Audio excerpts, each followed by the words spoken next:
During this time, we managed to send to Israel approximately 6,000 refugees only from Poland. Yes. We had more than 2,000 people in the same time, operated in 4 hotels in Warsaw. We have right now, at this moment, 100 rooms here. We will go with you all the steps that the refugees are going from the reception until the flight to Israel.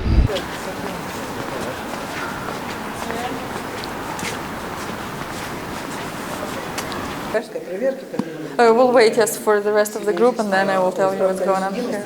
Basically, this floor is the main floor where everything is going on. We have the office here, small call center.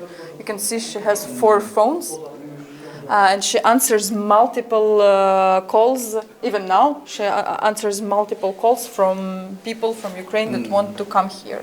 Передвижение и прием гостей. Представляю им возможность, куда ехать и как быстро. Иногда сопровождаю их в дороге по телефону. So they can either come on their own, because there are ways to cross the border and come, and this can be separate people, separate families. We also had some points on the border of all the countries, like Ukraine, Poland, Hungary, Ukraine. And people who were working on the border and helping people, they were just catching people, putting them into the bus, and the buses were coming here with people. Yes. People are running from the war. It's not the aliyah that they have planned. They need some food, place to stay, and they need some clothes, some shoes, or maybe something like this. That's why we organized the big humanitarian aids that we will show you now.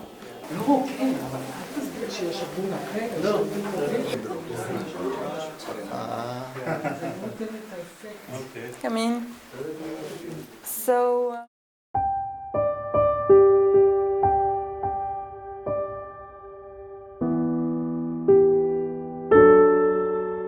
Try to understand the amount of the operation, how much big it was in a short time. Imagine how many shoes, how many clothes we gave to people, and how many people we sent to Israel. Flight management that we that, but the amount of the operation, how much big it was in a short time. Have you been in Hungary? No. No. No. So in Hungary, there's there's one monument dedicated to Holocaust, and it's the bank of a river, and you can see made of metal there the shoes. It symbolizes the shoes of Jewish people that were taken during the Holocaust before they were killed. And I think it's really symbolic that here what we try to do is to do the opposite. We're saving Jewish people and giving away them shoes and all these nice clothes that we can, because of a lot of people around the world that help us. We're in the 21st century in the middle of the Europe and the war, and there's a war going on. But it's really important for us to respect the dignity of these people who lost their homes and so on, and to give them the message that something and a new life waiting for them in Israel. So it's like really, really important for us that we don't give away some unconditional, things in bad conditions, but we can provide them with something good in this horrible circumstances that they are in.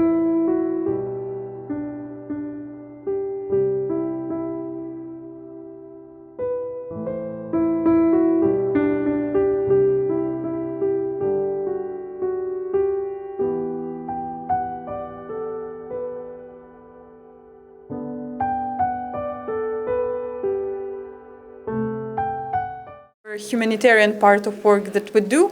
At the same time, we all understand that the most important thing why we're here is to help Jewish people from Ukraine go to Israel. And that is actually what is going on here. It's the special person that works for the government actually checks the documents and says if the person is eligible to make aliyah. Okay, so let's come in and meet the council. Okay, come in, please take a seat if you want to. So. 앉으셔도 되고요.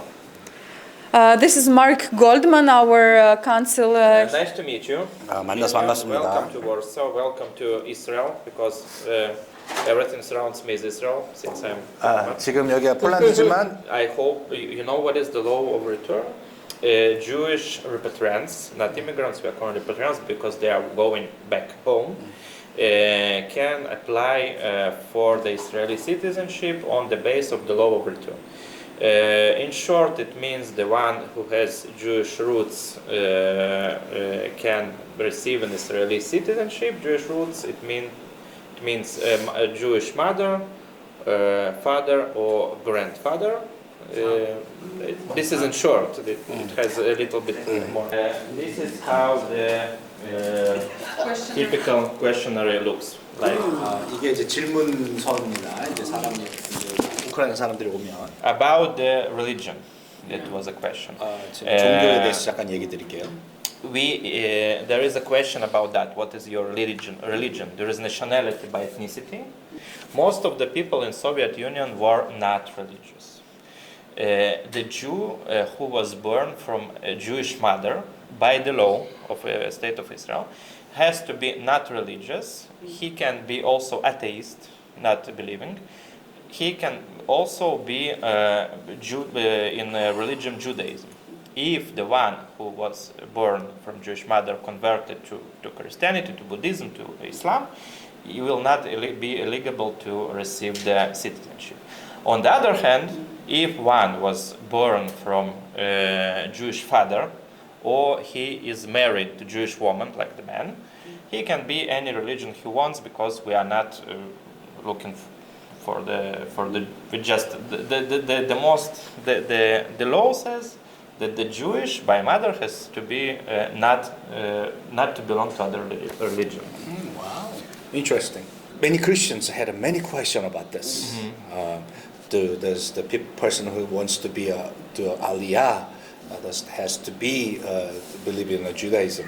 But yeah, this is very unique and interesting and important. A lot of Christian people, especially today, there were a lot of Christian people. The one and only rule, what is connected to religion, is if the Jew was born from Jewish mother, he cannot be other religion than Jew, or not religious. All others, whatever. We have Muslims, we have Jewish, we have Buddhists, Christians, whatever. We have churches in Israel also. It's okay. Homes are destroyed, and this is very dangerous to live at their towns, so they are going to Israel and have such possibility. We say that in our world, what is possible by the law of physics will happen. Господа, у нас с вами будет праздничный это. 저기 계시네. Нормально? Так, вам тоже. Это наш спонсор. And this is the family who will receive the aliyah visas. Here we are. 알리야 비자 전달해 드립니다. And 이제 요 세 분들은 이제 비행기 여정을 이제 계약을 잡고 날짜를 잡고 그럼 이제 가시게 됩니다. 그래서 이스라엘에 도착을 하면 공항에서 이스라엘 여권을 받으시게 될 거고, 그리고 어느 정도의 돈과 경비를 받아서 이제 살 곳을 가게 되고, 거기서부터 이제 또 이스라엘의 도움을 받아서 이제 살아가게 될 것입니다. they will have the citizenship from the first hour in Israel. First hour, not the first day.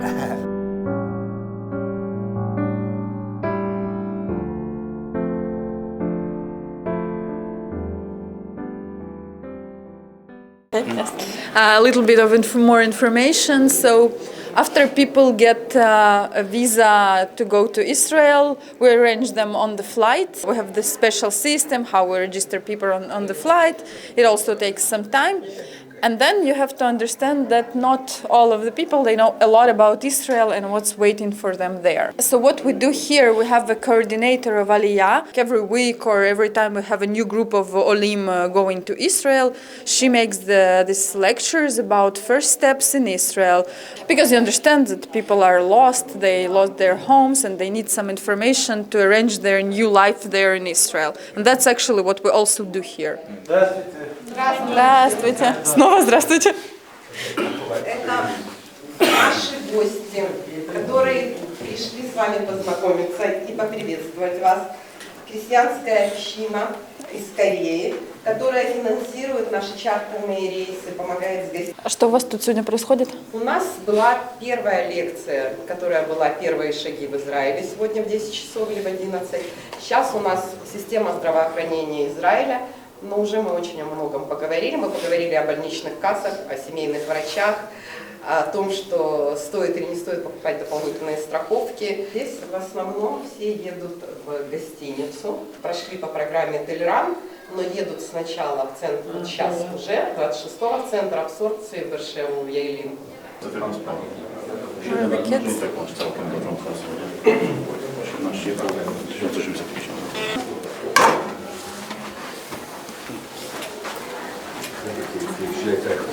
So you have already seen like different refugees, and here we have the smallest ones. It's the room for kids. And what is also important that you know that Ukraine doesn't let out men of mobilization age, so they cannot leave Ukraine. And we have a lot of women with who come without a husband but with children.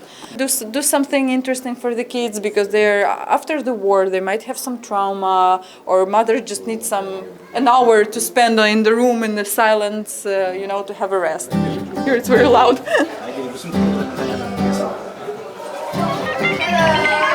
Hi, come in, please. Ты нам расскажешь, что здесь происходит? Да.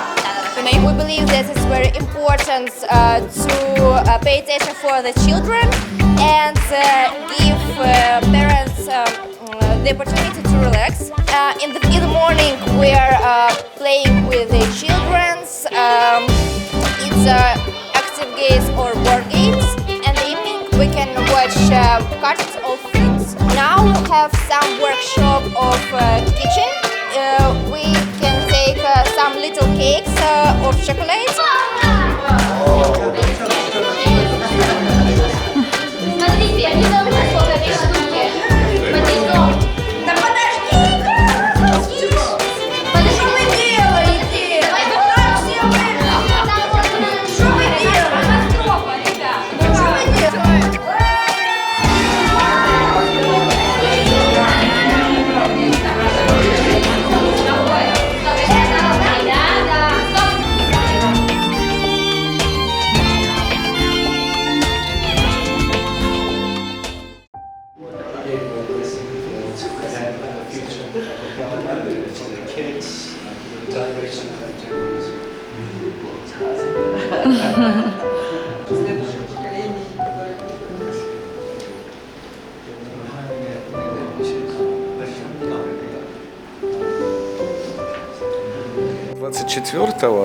К нам первые ракеты, это дня 3 спустя.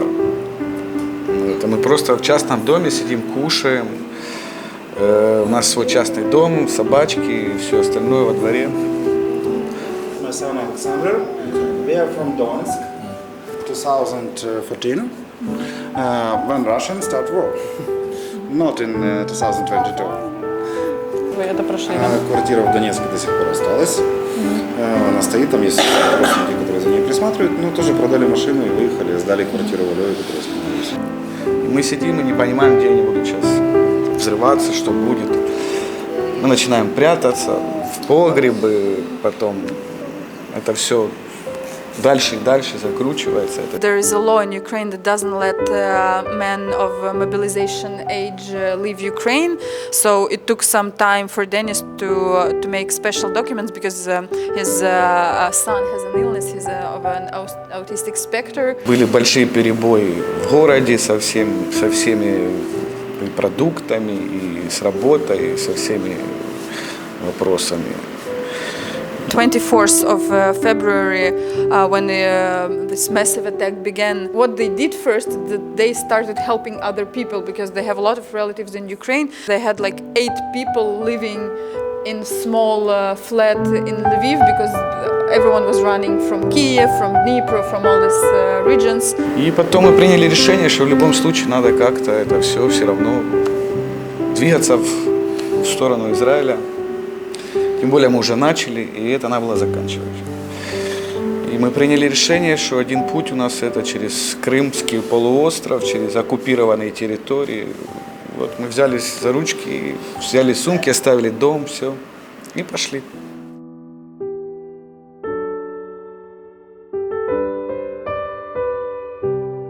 We sent only from Poland 6,000, more than 6,000 only to Israel. Imagine. And we will multiply for 4 or 5 countries that we are running. Moldova, as we said, Hungary. This is a big, huge operation of the Jewish Agency. Ukrainian war challenge that we manage. But now we have a new challenge. Now is to deal with the Olim repatriation from Russia. We have more than 1,000 people in Russia that are staying there with visas. They have already visa, but they can't fly because the sanction, no flights, Aeroflot not flying to Tel Aviv. We are now searching ways how to get them from Russia. The first step was from Baku, another region, it's Asia, Kazakhstan, Uzbekistan. We will manage it also with your help, of course. Today you saw what the Jewish Agency is really doing every day, every night. We are approaching every Jew if he is in danger or if he wants to make Aliyah to Israel. We are the right hand of the government of Israel and the Jews all over the world that helps the Jews to come home. And you are now the Christian from Korea and other Christians are part of this operation. And without announcing officially, we are already one new man. Amen. And let's continue to work. There is a lot of work to be done. So one and each of us needs to continue to work hard. So we are one family, one group, and thank you very much.